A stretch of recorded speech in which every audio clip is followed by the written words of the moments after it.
পয়লা June কলকাতায় vote, আর তার আগে প্রায় 8.5 লক্ষ টাকা উদ্ধার করা হলো জোড়াবাগান ক্রসিং থেকে। কলকাতা পুলিশ তারা উদ্ধার করেছে মধ্যরাতে টাকা উদ্ধার, এবং ইতিমধ্যেই এই ঘটনার পরিপ্রেক্ষিতে একজন ব্যক্তিকে গ্রেপ্তার করা হয়েছে। টাকা সহ গ্রেপ্তার এক ব্যক্তি। জোড়াবাগান ক্রসিং এ উদ্ধার করা হয় প্রায় 8.5 লক্ষ টাকা। পয়লা জুন কলকাতায় ভোট, আর তার আগে জোড়াবাগান ক্রসিং থেকে মধ্যরাতে উদ্ধার করা হলো টাকা।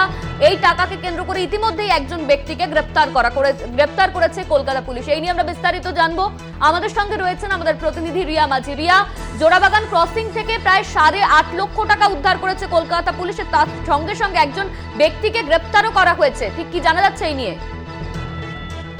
দেখো, তোমাকে জানিয়ে রাখবো যে ভোটের জন্য কলকাতার একাধিক জায়গায় অলিতে গলিতে যে নাকা চেকিং চলছে, সেই নাকা চেকিং গতকাল একজনকে আটক করে, তাকে পাকড়াও করে প্রথমে, এবং তারপরেই তার কাছ থেকে জানতে চাওয়া হয় যে এই এত টাকা 8.5 লক্ষ টাকা তিনি কি কারণে নিয়ে যাচ্ছেন, কোথায় নিয়ে যাচ্ছেন।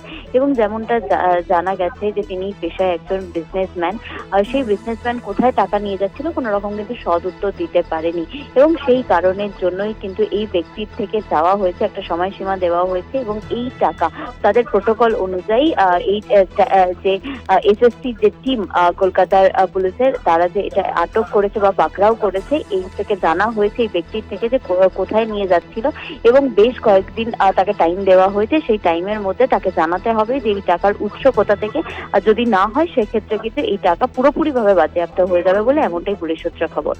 ধন্যবাদ তোমায় রিয়া। আমাদের সঙ্গে ছিলেন আমাদের প্রতিনিধি রিয়া মাঝি।